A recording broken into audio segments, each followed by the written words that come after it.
Darius III can be seen running through his camp with his servants, scrambling to keep up, and a few guards in front and back, face terrified and sweating. Just this morning, Darius awoke to the smell of the Macedonian breakfast fires. Confident, delusionally so, he starts to command his army into action and to repel this first attack in the Battle of Issus, 333 BCE. It is the second confrontation with this Macedonian army, and Darius is hoping to make a change. He missed the first encounter at the river Granicus and Halicarnassus. They were losses that needed avenging. The rumors say Alexander is leading this war in retaliation for the invasion of Greece by Darius I and Xerxes in the years of his father, King Philip II, supreme commander of the Hellenic alliance. The rumors also spoke of an outrageous account about Alexander himself. They claim Alexander is truly the son of Zeus, blessed by the gods.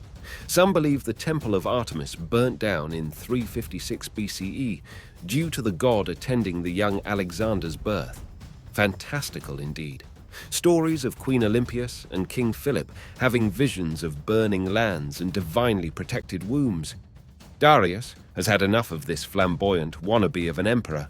The entitled youngling was going to learn a lesson this time.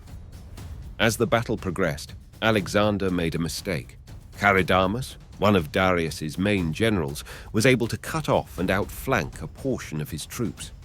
In the excitement, however, Darius became ambitious and ignored his general's suggestions any further. Offended by his leader, Charidamus spoke ill of Darius in front of the man, hoping to hide his words in the Greek language, and was immediately executed. As one of the most capable generals Darius had among his command, this left the Persian troops at a strategic disadvantage despite a larger number of troops. Far in the distance, Macedonian war drums and elephants can be heard beginning their march, and soon, later that day, as Darius looked out from his camp, he could see his army backed into a corner. His left is blocked by mountains, the right by the sea, and a Macedonian army stretched across the center in a phalanx formation. Commanding his troops on the right to drive forward, Darius notices his center-left line is buckling. At that same time, he makes eye contact with Alexander. Immediately, Alexander charges Darius, leaving the armies to battle and Parmenion in charge of the Macedonians. Now, Darius III can be seen running through his camp with his servants, scrambling to keep up, and a few guards in front and back. Realizing while in the chariot it was too slow, Darius abandoned his companions and fled on horseback. After the Persian army watched their leader flee, they fled the field in full retreat. Alexander even had the fortune of capturing an abundance of gold, treasure, and even Darius's wife, his 2 daughters, and other Persian nobles being left behind. All told, the Persians are said to have lost between 20 to 100,000 troops, while Alexander himself only lost around 1 to 7,000. Following the coast from Issus, Alexander came to Tyre so that he could make a sacrifice to the god Hercules. He was denied entry by the Tyrians, who are truly Persians. There was a 7-month siege where, thanks to his own ships and those sent by the king of Cyprus, Alexander took the city.